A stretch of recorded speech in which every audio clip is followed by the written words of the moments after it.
शौहर पर बीवी का क्या हक है? तो आपने फरमाया जब वो खाए यानी शौहर खाए तो बीवी को खिलाए, जब लिबास पहने उसे भी पहनाए, उसके चेहरे पर ना मारे, उससे बदसूरत ना कहे, और अगर समझाने के लिए उससे अलहदी करनी पड़े तो घर में ही अलहदी करे। अल्लाह अकबर। एक बार हजरत उमर फारूक रज़ी अल्लाह अन्हु की बारगाह में इसलिए दौरा मुझसे सवाल किया।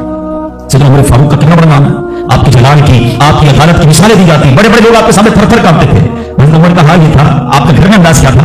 एक शख्स आया कि मैं हजरत उमर के पास जाऊं, बताऊं मेरी बीवी जो है मुझसे इस तरह बात करती है, और मेरा वो अंदाज नहीं होता जो शौहर के सामने होना चाहिए, होता है घरों में हो जाता है।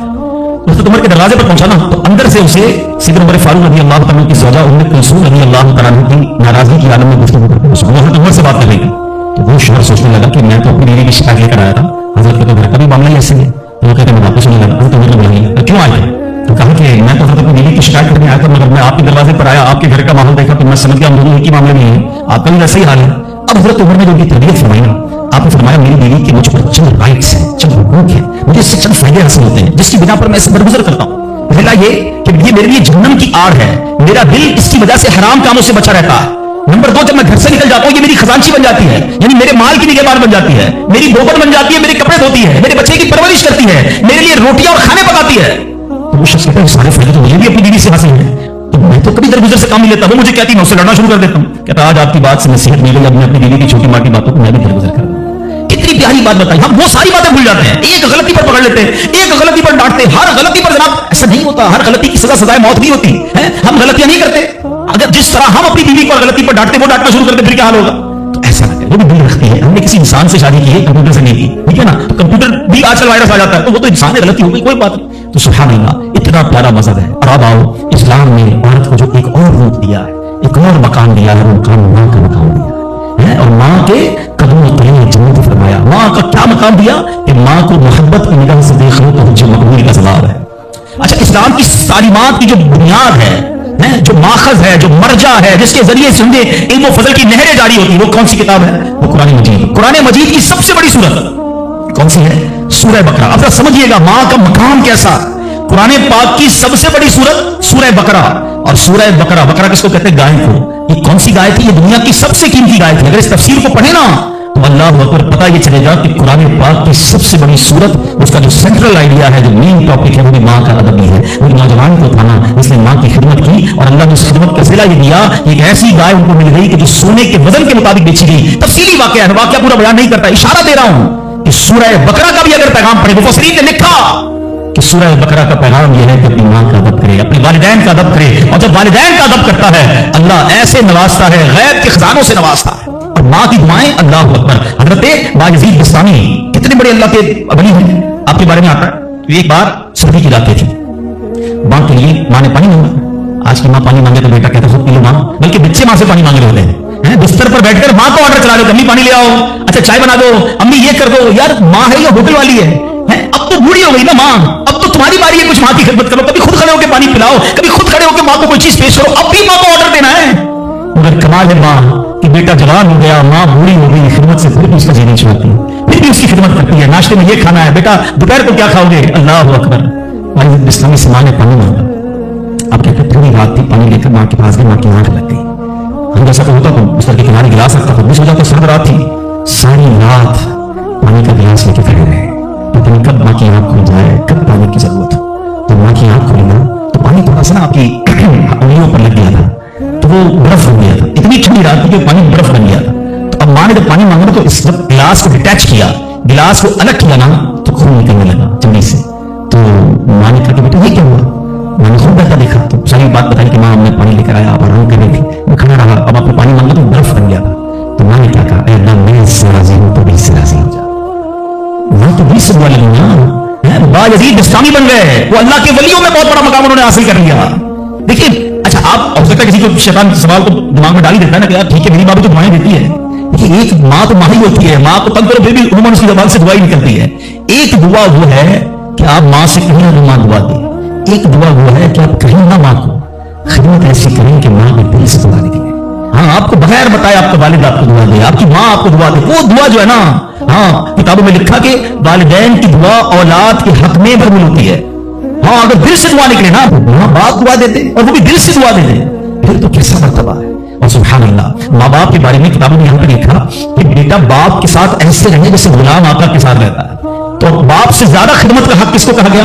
तो मां को कहा गया। तो अब सोचिए कि मां के कितने हुकूक बयान किए इस्लाम ने। तो मुबारक हो उन खवातीन को, माशाअल्लाह हमारा इस्लाम किस किस मौके पर औरत के कैसे हुकूक बयान करता है। और सुभान अल्लाह, एक बार नबी पाक अलैहिस्सलाम से सवाल हुआ, सवाल करने वाले ने भी कितना प्यारा सवाल किया, और ये हदीस बुखारी की हदीस है। अल्लाह के नबी अलैहिस्सलाम से अर्ज़ किया, हुजूर मेरे हुस्न इखलाक का सबसे ज्यादा हकदार कौन है, कौन डिजर्विंग है, सबसे ज्यादा मुझे किसके साथ उसने इखलाक करना है। हदीस का खुलासा नबी पाक ने फरमाया तेरी मां।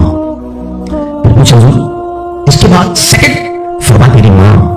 हुजूर उसके बाद, फरमाया तेरी मां। 3 बार। इसके बाद फरमाया तेरा वालिद। अच्छा अब यहां हदीस तो पूरी हो गई, मगर सुभान अल्लाह, अच्छा कोई नॉर्मल आदमी, हदीस लोग कहते हैं ना भाई किसी मुफ्ती साहब की क्या जरूरत है, तफसीर की क्या जरूरत है, खुद ही कुरान पढ़ लो, खुद ही हदीस पढ़ लो। आज के दौर में कोई नॉर्मल आदमी हदीस पढ़े तो खुदा ना खास्ता इसका रिजल्ट क्या लेगा? चलो भाई वालिद को पूछना ही नहीं है, 3 बार मां का फरमाया नबी पाक ने, मां की खिदमत करो, अब्बा को डालो साइड पे। नहीं, अब इसकी इंटरप्रिटेशन पढ़ना जरूरी होगी, अब इसकी तफसीर और इसकी शरह पढ़ना जरूरी होगी। अल्लाह अकबर, उलमा की शान देखिए। पहले तो उलमा ने ये डिबेट किया कि नबी पाक ने 3 बार मां क्यों कहा, 1 बार वालिद क्यों कहा? क्योंकि अल्लाह के नबी की जुबान से जब भी जो निकला वो हक निकला, वो ऐसी फजूल कोई बात नहीं होती। हर बात जो है वो बड़ी लॉजिकली, बड़ी डिटेल, और अल्लाह अकबर वो अल्लाह की तरफ से अता होती है। सैयद आला हज़रत फरमाते हैं ना, वो दहन जिसकी हर बात वही खुदा, चश्मा इल्म हिकमत पे लाखों सलाम, वो समाज जिसको सब कुल की कुंजी कहे, उसकी नाफिज हुकूमत पे लाखों सलाम। उलमा कहते हैं 3 बार जो मां कहा है ना, ऐसे नहीं कहा। मां के बच्चे पर 3 एहसान है। नंबर 1, मां बच्चे को पहले मां अपने पेट में पालती है, उसके जिस्म में कितनी तब्दीलियां होती हैं, कितनी तकलीफें वो उठाती है। नंबर 2, जब पैदाइश होती है, राइट द टाइम ऑफ पैदाइश, बिल्कुल मौत के करीब से होकर आती है, शदीद दर्द और ऐसी कैफियत हो जाती है कि कई लोग दुनिया से चले भी जाते हैं। और तीसरी मां मेहरबानी क्या करती है कि अपने बच्चे को पालती है। तो मां 3 एहसान करती है बच्चे पर, इसलिए 3 बार मां कहा। और इन तीनों एहसानों में वालिद एक एहसान करता है, वो बच्चे को पालता है, इसलिए 1 बार वालिद कहा। सुभान अल्लाह, एक लफ्ज हिकमत भरा है। अब उलमा कहते हैं इस हदीस का मतलब ये होगा कि इज्जत वालिद की ज्यादा करेगा और खिदमत मां की ज्यादा करेगा, यानी वालिद का भी एहतराम है। अल्लाह अकबर, ये हमारी शरीयत है। इस्लाम से पहले के हालात देखें ना औरतों के बारे में, हैसियत क्या थी कि मर्दों की ख्वाहिशात पूरा करने के लिए खिलौना थी। औरतें दिन रात मर्दों की खिदमत करती, मेहनत मजदूरी भी औरतें करती, और जो कुछ कमाती वो मर्दों को दे दिया करती। मगर वो जालिम मर्द उन औरतों पर कुछ भी खर्च न किया करते, औरतों को जानवरों की तरह मारते पीटते थे। जरा जरा सी बात पर औरतों के कान, आंख और नाक काट दिया करते थे, औरतों को दर्दनाक सजाएं देकर कत्ल कर दिया करते। बाप के मरने के बाद, अब देखिए क्या था इस्लाम से पहले, कि बाप के मरने के बाद जिस तरह उसके लड़के जायदाद के मालिक हो जाते थे, इस तरह अपने बाप की बीवी यानी अपनी मां के भी मालिक हो जाते थे। मां अल्लाह अपनी मां को लौंडी बनाकर रखते थे। अल्लाह अकबर, औरतों को उनके माँ बाप, भाई बहन, शौहर की मीरास में कोई हिस्सा नहीं मिलता था। औरतें किसी चीज की मालिक नहीं होती थी। अरब के बास कबीलों में तो यह जालिमाना दस्तूर था कि बेवा हो जाने के बाद औरतों को घर से बाहर निकालकर एक छोटे से तंग और तारीफ झोपड़े में 1 साल के लिए कैद रखा जाता। खाने पीने और तमाम जरूरतें उसी झोपड़े में पूरी किया करती थी। बहुत सी औरतें घुट घुट कर मर जाती, जो जिंदा रह जाती वो 1 साल बाद उनके दामन में ऊंट की मेमनियां डाली जाती और उनको फोर्स किया जाता कि किसी जानवर के बदन से अपने बदन को रगड़े। फिर इसी गंदी हालत में पूरे शहर पर उनका चक्कर लगाया जाता था और गोया ये ऐलान होता था इस औरत की इद्दत खत्म हो गई है। अल्लाह अकबर, ऐसी ऐसी रस्में थी, ऐसी ऐसे रिवाज थे। औरतें दिल बिलाती, रोती, तड़पती, मगर उन औरतों के जख्म पर कोई मर्म रखने वाला नहीं था, कोई फरियाद सुनने वाला नहीं था। अल्लाह अकबर, 12 रबीउल अव्वल की सुबह शादी के वक्त कायनात में एक ऐसा नूर जलवागर हुआ, एक ऐसी शख्सियत आई जहां जिसने जहालत के अंधेरों को खत्म किया, वहां सारी दुनिया की औरतों के लिए एक ऐसे दुख का मदावा बनकर आए। नबी पाक अलैहिस्सलाम ऐसे अहकामात लेकर आए, इतनी प्यारी शरीयत और मजहब लेकर आए, उसमें अल्लाह के दीन में औरतों को ऐसा मकाम अता किया कि सुभान अल्लाह,